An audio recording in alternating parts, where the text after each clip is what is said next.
executing down the stretch finally.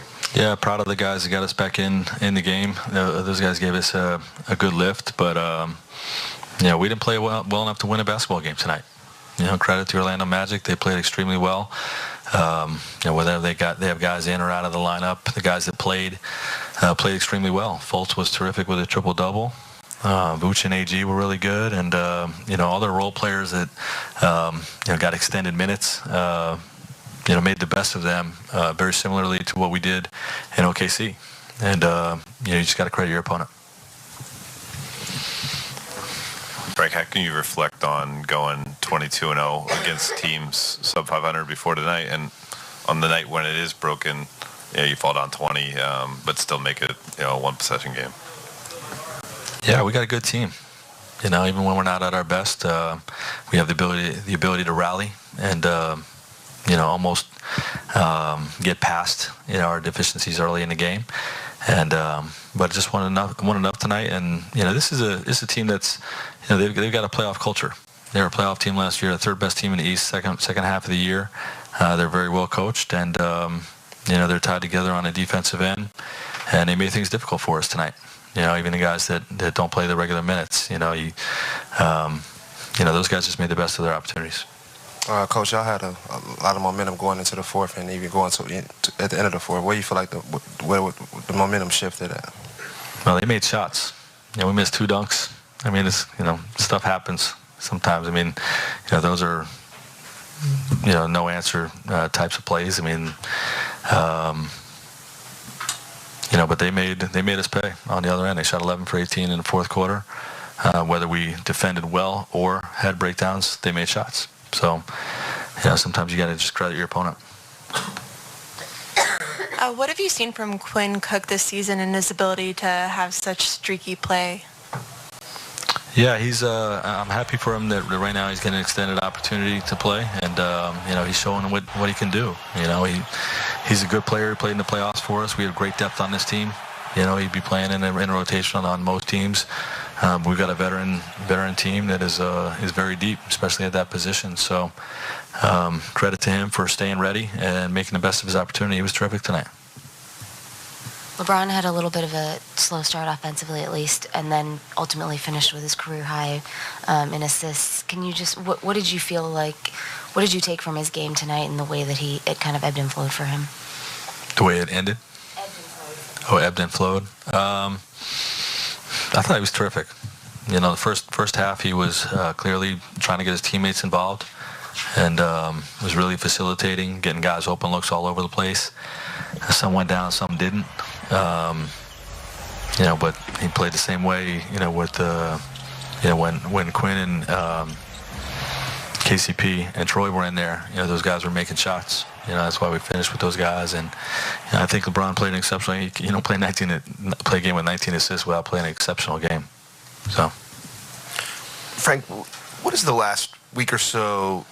Not that a couple of games results change a lot of your thinking, but what does this tell you about some of your role players and just kind of the confidence you can have in them going forward to get you in position to close out games? Yeah, it's just there's going to be some nights where your main guys aren't getting it done, or you just want to change the game. It's not. I don't want to pin this on guys that not playing well. Sometimes the group's not playing well, and you just got to try something different. And that was the case tonight. And I have a lot of confidence in those guys. And this, quite frankly, doesn't really change that. I'm not surprised that Quinn Cook and Troy Daniels come in and do what they did. And KCP, of course, as well. So it doesn't really change anything for me, other than just reaffirms the confidence that I have in those guys. Check this out. It ties best record the Lakers ever had through 41 games at 33-8. Only the 71-72 team had a better mark at 38-3. So this is the second best starts through 41 games. That's an unbelievable stat right there. And you look at all those other teams, Big Game James, you were on one of them, 33-8, won a championship.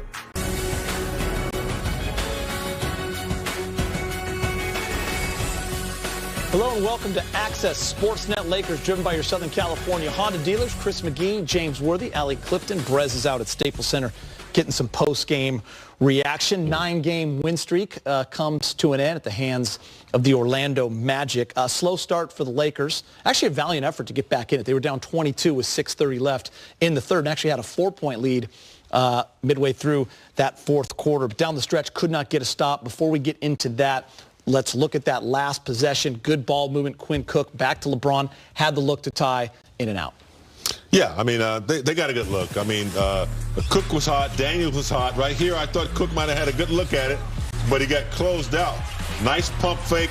That's LeBron's shot. Got a good look at it, kind of in and out, but did not go down. So it wasn't like they didn't get a good look, and they had a great effort with the comeback.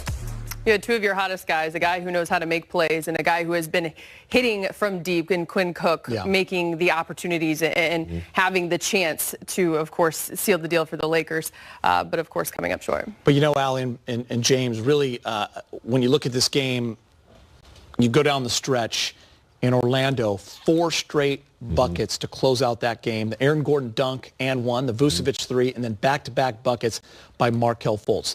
That right there, real tough to overcome for the Lakers. Yeah, I don't know. It was a couple weeks ago, I think a Fish might have been here, and we were talking about, will the Lakers ever lose to a sub-500 team? It's going to happen. Yeah. It's going to happen in this league. And unfortunately, you don't want to happen at home with AD out. But, you know, they're still professionals, and you can't play to their record. I think the Lakers probably thought subconsciously that they could get this one at home. But these guys, Orlando, young, talented, can't play to their record, and they came to play tonight. They're in Los Angeles. They're young, playing against the Lakers, and they got the Clippers tomorrow night. So they played very good, and the Lakers just didn't match them in the first half. And, Allie, we hear it every night from guys who played for the Lakers. Listen, it's other teams' Super Bowls all the time. A team like Orlando, by the way, they're barely under 500. They're now 20 and 21, so this is a pretty decent basketball team that was hungry tonight. They're just coming off a win in Sacramento where they won the game at the buzzer, and they played well. You got to give them credit. They've won 5 of their last 7, and as you mentioned, you're playing the Lakers, so they're excited. They're ready to come out, and they've got young guys out there that you mentioned, length, athleticism, guys who are getting minutes and opportunities that haven't because they're also undermanned. You got to remember that first time the Lakers saw the Orlando Magic, Nick Vucevic wasn't out there. He was an all-star last season. He hits that big 3. So it was one of those nights. It just reminds you that anyone can be beat on any given night. And I think the slow start, especially defensively for the Lakers, it trickled down throughout the rest of the game, especially there late. As you mentioned, those stops they just couldn't get. Yeah, and outside of a Laker loss, which you hate to see, I mean, what a story, Markelle Fultz. I mean, you just didn't know if he would ever really get right and play in the NBA. Comes up with a triple-double tonight, 21, 11, and 10, and buckets down the stretch, this Orlando Magic team. As we look at those, big game, James, it started with this. There's Fultz, and that's a nice move, getting under past JaVale and off the glass. I'm really happy to see him come full circle. I mean, he had a really tough time in Philly. This kid can play, and he proved it tonight. Under control, very disciplined, and hit some big shots down the stretch. And not the best, and he got cramps right there, but not the best defensive night, Allie. I think Billy and Stu were talking about at the end, 60 points in the paint. That's very rare for this Laker team. Oh, no doubt about it. And it's something that they pride themselves on, getting downhill. And, of course, the Orlando Magic, Steve Clifford, who has game planned against LeBron James for so long, being in the East all those years, he had their rim protected very well. I think it threw off the Lakers' offensive rhythm, which, of course, you never want it to dictate the defensive end of the floor. But I think at times throughout the night it, of course, did. You know what I love tonight? On a night where there's no AD, no Rondo, and Caruso got hurt early, guys like Troy Daniels got to play a lot, absolutely lit it up. Quinn Cook goes for 22. I mean, this is the second most bench points the Lakers have had all year long with 68. So you got to give those guys a shout out for keeping the Lakers in the game and getting them back in it. There's such a joy to watch. There's so much fun. This morning, Frank Vogel talked about you have to have guys who are willing and able to grow without having touched the floor. And you're at the midway point of the season, game 41. And when you look at it, Troy Daniels, Quinn Cook, Jared Dudley, they haven't seen a lot of action. Yet here they are tonight, putting you in a position to win. But over the last few games, winning games for you. Think about it like this, Allie and James. That's number 12, 13, and 14 basically in the rotation, coming through big for you. Any night you need them. It's rare. It gives you an inside look into, what the practices are like, how the locker room is, how the chemistry is. They got each other's backs. And these guys are ready to play when called upon. And, I can just see that second team competing fiercely against that, starters in practice. And, these guys, numbers was called, Daniels, Cook, they were ready to go. I think the Lakers missed Caruso down the stretch. They could have used him. But nevertheless, man, it was a great comeback.